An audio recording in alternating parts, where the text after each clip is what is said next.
Hey everyone, welcome to Arizona Dreams. Thanks for tuning in. We're continuing our tour of Tempe. We've left downtown and now we're down right into basically ASU School District area. Heading, you can see we're Tyler and we're on Rural Road.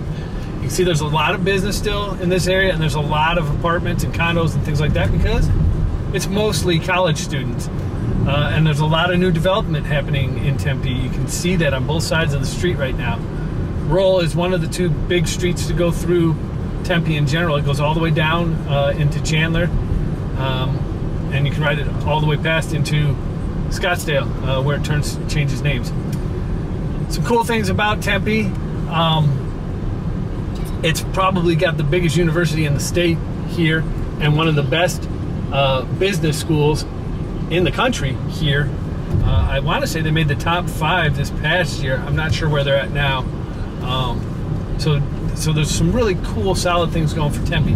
That said, Tempe's a college town, so a lot of the living accommodations, at least in this area, you're going to find apartments, condos, older homes that have been turned into rentals where you'll find 4 or 5 kids divvying it up and making apartments out of it that way. But it's also got some really cool restaurants and things like that are absolutely worth checking out. Not, you've got the standard chains that you find in college town, but you've got things like Four Peaks Brewery. It's a local brewery, really amazing beers that they brew for a microbrew, and they're actually marketed out. So now we're starting to get away from the university a bit, and you're starting to see some of the houses. We're getting into some more standard Arizona-style housing neighborhood, etc. So we're coming up on Broadway Road. I'm going to go a little further south of 60, and we'll duck into the neighborhoods there. But funny story, Eco Laundry is where I actually went my first visit out here to have my laundry done, because you could actually drop off your laundry and they would do it and then have it ready for you at the end of the day. And that was when I first moved out here when I was single, because I was in a hotel. Let's talk about Tempe. Let's talk about the boundaries of Tempe. Now, these are rough because it's got a jagged north and south, but it's pretty straight on the east and west. On the southern side, Ray Road is about the cutoff for Tempe, and on the northern side, it's Tempe Town Lake, but there is some that goes across the lake and closing up towards Scottsdale. On the eastern side, basically the 101 north-south for the east boundary, and on the west side, it's I-10 and Route 143. So that gives you kind of an idea of what you're looking at. I'm going to try to get over here and get into one of these neighborhoods. This is above the 60, but still in Tempe, obviously. 60 runs east-west for those of you that don't know.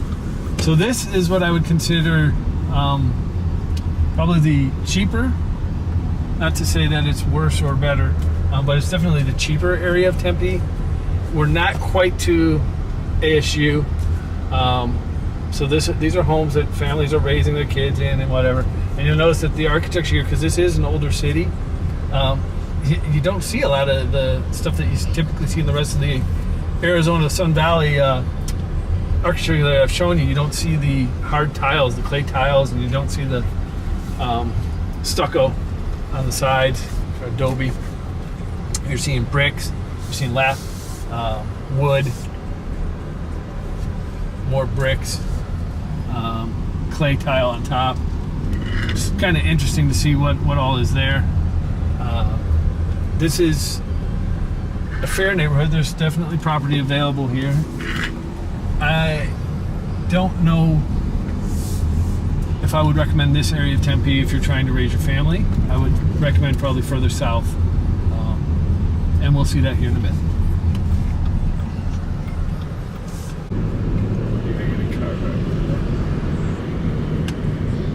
Oh, the police are out, the fine Tempe police.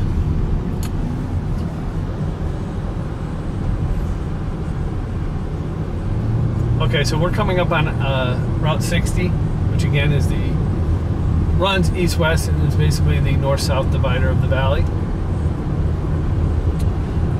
As we head further south, going down towards Ray Road, you're going to see that the properties will change a bit, because North of the 60 is older original Tempe, which I want to say Tempe starts right around the 1900s, maybe even into the late 1800s.